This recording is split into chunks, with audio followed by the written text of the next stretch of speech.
Hello friends, welcome to Ritesh online classes. आज हम आपको क्लास 5th के सब्जेक्ट हिंदी जिसका फर्स्ट लेसन है राख की रस्सी। राख की रस्सी का हम क्वेश्चन आज करवाएंगे। ठीक है, इसके पहले वीडियो में हमने राख की रस्सी लोक कथा को अच्छे से समझाया हुआ है। अगर आप लोग वीडियो को ना देखे हो तो वीडियो को अच्छे से देख लें और इस लेसन को अच्छे से समझ लें। ठीक है, तो चलिए हम क्वेश्चन को करते हैं। भोला भाला। प्रश्न 1 है, तिब्बत के मंत्री अपने बेटे के भोलेपन से चिंतित रहते थे। दिया है क, तुम्हारे विचार से वह किन किन बातों के बारे में सोचकर परेशान होते थे। तिब्बत के मंत्री जो थे वो अपने जो बेटा था उनका बहुत ही भोला भाला सीधा साधा था, तो जो लोनपो गार्ड थे वो बहुत ही चिंतित रहते थे। तो इसमें दिया है कि तुम्हारे विचार से वह किन किन बातों के बारे में सोचकर परेशान होते थे। तो आंसर है, हमारे विचार से वो सोचते होंगे कि उनका बेटा आगे चलकर अपना खर्च कैसे चलाएगा और अपना जीवन यापन किस तरह करेगा। लोनपो गार्ड जो थे बहुत ही चालाक थे, हाजिर जवाबी थे, तो वो कोई भी काम करके अपना जीवन यापन अच्छे से कर सकते थे, लेकिन उनके बेटे में ये सब कुछ गुण कुछ था ही नहीं।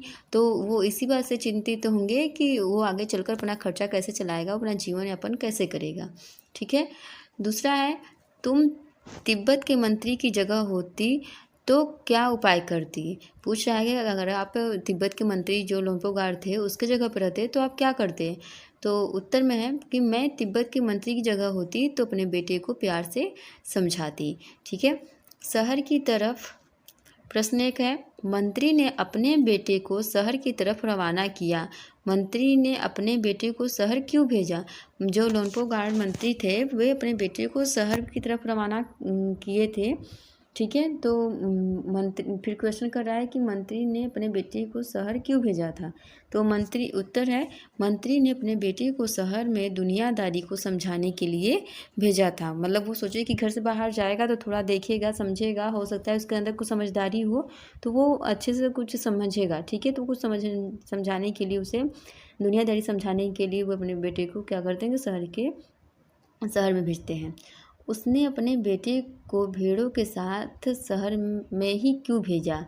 वो मतलब उनका जो लोनपो गार्ड थे वो अपने बेटे को 100 भेड़ें देकर शहर भेज रहे थे, तो ऐसा क्यों भेजा उन्होंने। तो उसने अपने बेटे को भेड़ों के साथ शहर में इसलिए भेजा क्योंकि वह उसे चतुर और समझदार बनाना चाहते थे। वो सोचते मतलब ये जानना चाहते थे कि उस भेड़ को न बेचना है न मारना है, कुछ भी नहीं करना है। तो उस भेड़ को जब वो लेकर गया है तो देखते हैं कि उसके अंदर चालाकी कुछ है, कुछ समझता है कि हम भेड़ क्यों उसके साथ भेजें कि क्या करता है। तो वो अपने बेटे को चतुर और समझदार बनाने के लिए वो शहर में भेजते हैं भेड़ों के साथ। तुम्हारे घर के बड़े लोग पहले कहाँ रहते थे, घर में पता करो। कुछ तो आज पड़ोस में किसी ऐसे व्यक्ति के बारे में पता करो जो किसी दूसरी जगह जाकर बस गया हो, तो उनसे बातचीत करो। जो जानने की कोशिश करो कि क्या अपने निर्णय से खुश हैं। क्यों एक पुरुष एक महिला और एक बच्चे से बात करो। यही भी पूछो कि उन्होंने वह जगह क्यों छोड़ दी।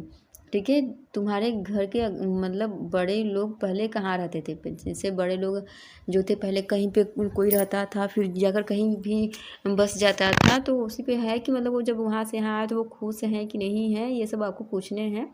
ठीक है, तो उत्तर क्या होगा, हमारे घर के बड़े लोग पहले गांव में रहते थे। जैसे जो बच्चे होंगे अपने घर में पूछेंगे, इस क्वेश्चन को अपने घर में पूछेंगे। ठीक है, लेकिन मेरे समझ से तो देखिए क्या है, हमारे घर के बड़े लोग पहले गांव में रहते थे। मेरे पड़ोस में गांव से आकर रहने वाला एक बच्चा अपने निर्णय से खुश है क्योंकि यहाँ सभी मूलभूत सुविधाएं उपलब्ध है। उस व्यक्ति ने वह स्थान कुछ परेशानियों के कारण छोड़ दिया। मेरे पड़ोस में रहने वाली एक महिला ने पति की नौकरी छोड़ने के कारण पुरानी जगह छोड़ दी। वहीं मेरे पड़ोस में रहने वाले एक अन्य बच्चे ने पुरानी जगह अपने माँ बाप के साथ दूसरी जगह जाने के कारण छोड़ दी। ठीक है, तो ऐसे ही आप लोग भी अपने अगल बगल में पूछिएगा कि जो ऐसे होंगे उनसे पूछिएगा कि वो क्यों घर छोड़ दिए, यहाँ पर आए तो खुश हैं कि नहीं है। तो आप अपने आस पास में पूछिएगा। ठीक है, प्रश्न 2 है, जौ के एक तरह का अनाज है जिसे कई तरह से इस्तेमाल किया जाता है। इसकी रोटी भी बनाई जाती है, सत्तू भी बनाया जाता है और सूखा भूनकर भी खाया जाता है। अपने घर में और अपने स्कूल में बातचीत करके कुछ और अनाज के नाम पता करो। जौ एक अनाज है, ठीक है, जो जब गेहूँ होता है तो उसी टाइम पे ये जौ भी होता है। तो इससे बहुत भी मतलब रोटी भी बनाया जाता है, सत्तू भी बनाया जाता है, इसे सूखा भूनकर भी खाया जाता है, अच्छा लगता है। तो अब फिर आपको क्या करना है कि स्कूल में और घर पे बातचीत करके कुछ और अनाजों के नाम लिखने हैं, ठीक है, जो जौ के टाइम पे होते हैं। तो गेहूँ, जौ, बाजरा, चना, मक्का, सोयाबीन, ये सब क्या जौ के टाइम ही ये सब होता है, ठीक है। प्रश्न तीसरा है, गेहूँ और जौ अनाज होते हैं और ये तीनों शब्द संज्ञा है। गेहूँ और जौ अलग अलग किस्म के अनाजों के नाम हैं, इसलिए दोनों व्यक्तिवाचक संज्ञा है और अनाज जातिवाचक संज्ञा है। इसी प्रकार रिमझिम व्यक्तिवाचक संज्ञा है और पाठ्य पुस्तक जातिवाचक संज्ञा है। नीचे दी गई संज्ञाओं का वर्गीकरण इन दो प्रकार की संज्ञाओं में करो।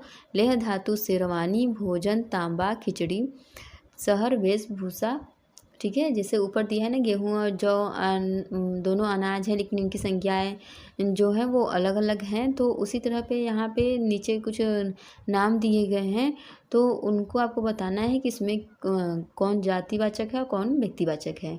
तो चलिए देखते हैं उत्तर क्या होता है। जो व्यक्तिवाचक संज्ञा है उसमें क्या क्या है, लेह, शेरवानी, तांबा, खिचड़ी। और जातिवाचक संज्ञा क्या है, धातु, भोजन, शहर, वेशभूषा। फिर दूसरा दिया है ख, ऊपर लिखी हर जातिवाचक संज्ञा के लिए तीन तीन व्यक्तिवाचक संज्ञाएं खुद सोच कर लिखें। उत्तर क्या है, धातु। धातु में क्या क्या आते हैं, जैसे सोना हो गया, दाल हो गया, चावल हो गया, ठीक है। भोजन में रोटी हो गया, दाल, चावल। शहर कौन कौन सा शहर होता है, जैसे दिल्ली, मुंबई, कलकत्ता, शहर तो आप लोग जानते ही होंगे। और वेशभूषा जैसे कुछ किसी का पहनावा, क्या पहनते हैं क्या नहीं, तो धोती, साड़ी, कमीज। फिर आगे देखिए, तुम शेर मैं सवा शेर, इस लड़की का तो सभी लोहा मान गए, था न सचमुच नहले पर दहला, तुम्हें भी यही करना होगा। तुम ऐसा कोई काम ढूंढो जिसे करने के लिए सूझबूझ की ज़रूरत हो, उसे एक कागज़ पे लिखो और तुम सभी अपने अपने चीट को एक डिब्बे में डाल दो। डिब्बे को बीच में रखकर उसके चारों ओर गोलाई में बैठ जाओ। अब एक एक करके आओ, उस डिब्बे से एक चीट निकाल कर पढ़ो और उसके लिए कोई उपाय सुझाओ। जिस बच्चे ने सबसे ज़्यादा उपाय सुझाए वह तुम्हारी कक्षा का बिरबल होगा। बिरबल एक बहुत ही चालाक वो भी था, जैसे लोनपो गार्ड थे बहुत चालाक थे, वैसे ही बिरबल भी थे, ठीक है। तो अध्यापक ने कहा कि तुम पानी का पत्थर लेकर जाओ। कुछ सोचने के बाद मैंने उनसे कहा कि फिर आपको उस पत्थर को आधे घंटे हाथ में रखना पड़ेगा। अध्यापक ने मुझे हाँ कह दिया। फिर मैं एक बर्फ़ का टुकड़ा ले आया और उन्हें दे दिया। वह हैरान रह गए और मन ही मन सोचने लगे कि वह आधे घंटे हाथ में कैसे रखेंगे। छात्र अपने सूझबूझ से कोई काम ढूंढकर खेल पूरा करें, ठीक है। जैसे यहाँ पे कुछ हमने खेल बताया और जो भी छात्र होंगे अपने से वो कुछ भी इस खेल को पूरा करेंगे, ठीक है। मंत्री ने अपने बेटे से कहा, पिछली बार भेड़ों के बाल उतार कर बेचना मुझे जरा भी पसंद नहीं आया।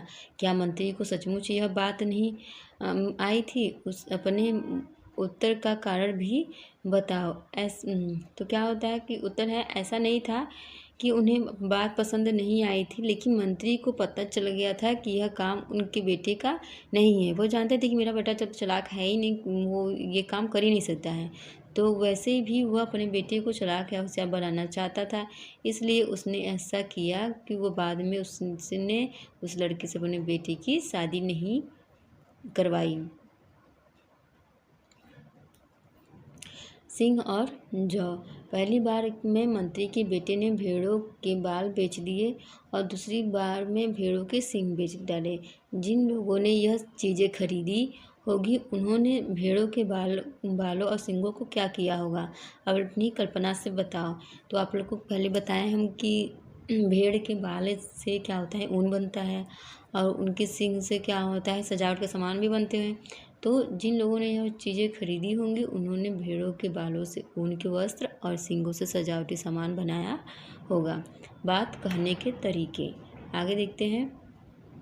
नीचे कहानी के कुछ उपाय दिए हैं, इन बातों को तुम किस तरह से कह सकते हो। चैन से ज़िंदगी चल रही थी, ज़िंदगी आराम से कट रही थी। इसका आंसर क्या होगा? ज़िंदगी आराम से कट रही थी। होशियारी उसे छूकर भी नहीं गई थी। ख मतलब जो लोनपो गार का बेटा था, उस पर ये बोला गया था कि उसकी होशियारी छूकर भी नहीं गई थी, मतलब वो होशियार नहीं था। मैं इसका हल निकाल देती हूँ, मतलब वो लड़की जो बोलती है कि नहीं कि मैं इसका हल निकाल देती हूँ, तो इसका आंसर होगा मैं इसके लिए उपाय बता देती हूँ। उनकी अपनी चालाकी धरी रह गई। लोनपो गार की जो चालाकी थी वो धरी रह गई, तो इसका मतलब ये होगा कि उनकी अपनी चालाकी किसी काम का भी नहीं आया। प्रश्न दूसरा, लोनपो गार का बेटा होशियार नहीं था। होशियार और चालाक में क्या फ़र्क होता है?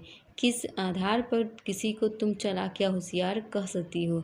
इस प्रकार भोला और बुद्धू के बारे में भी सोचो और कक्षा में चर्चा करो। होशियारी से तात्पर्य है समझदार होना, और जबकि चालाकी का अर्थ है अत्यधिक चतुर होना। जो व्यक्ति दूसरे से काम निकलवाने के लिए तरह तरह की बातें करता है उसे हम चालाक कहते हैं। वही जो व्यक्ति समझदारी की बातें करता है उसे हम समझदार कहते हैं। इसी प्रकार भोला का अर्थ है सीधा साधा होना, जबकि बुद्धू का अर्थ है बेवकूफ़ होना। ठीक है। लड़की को तुम समझदार कहोगी या बुद्धिमान, क्यों? लड़की को हम बुद्धिमान कहेंगे क्योंकि अपनी बुद्धि के बल पर वह हर समस्या का समाधान आसानी से ढूंढ रही थी। नाम दो। कहानी में लोनपो गार के बेटे और लड़की का कोई नाम नहीं दिया गया है। नीचे तिब्बत में बच्चों के नामकरण के बारे में बताया गया है। यह परिचय पढ़ो और मनपसंद नाम छाट कर बेटे और लड़की को कोई नाम दो। तो इसमें नाम दिया है नमिया, डावा, मेघमार, लाखपा, नुक्खू, फू, दोरजे। ये क्या है? कोई खाने की चीज़ें या घूमने की जगहों के नाम? जी नहीं, ये तिब्बती बच्चों के कुछ नाम हैं। ये सारे नाम तिब्बत के में शुभ माने जाते हैं। नामिया नाम दिया जाता है रविवार को जन्म लेने वाले बच्चे को मानते हैं। इस बच्चे को उस दिन के देवता सूरज जैसी शक्ति मिलेगी और जब जब उसका नाम पुकारा जाएगा वह शक्ति बढ़ती जाएगी। सोमवार को जन्म लेने वाले बच्चों का नाम डावा रखा जाता है। यह लड़का या लड़की दोनों का नाम हो सकता है। तिब्बती की भाषा के डावा के दो मतलब होते हैं, सोमवार और चांद। यानी डावा चांद जैसी रोशनी फैलाएगी और अंधेरा दूर करेगी। तिब्बत में बुद्धू के स्त्री पुरुष रूपों नामकरण करते हैं। खासकर दोलमा नाम बहुत मशहूर मिलता है। हम बुद्धि के स्त्री रूप तारा का ही तिब्बती नाम है। लोनपो गार के बेटे को हम नुखू नाम देंगे और जबकि उस लड़की को डावा नाम देंगे। ठीक है, तो लोनपो गार के बेटे का भी नाम रख दिया गया और उस लड़की का भी नाम रख दिया गया है। ठीक है, आज के इस वीडियो में बस इतना ही है। अगर आपको वीडियो अच्छी लगी हो तो वीडियो को लाइक कीजिए और ऐसे ही वीडियो देखने के लिए चैनल को सब्सक्राइब कीजिए। Thank you friends.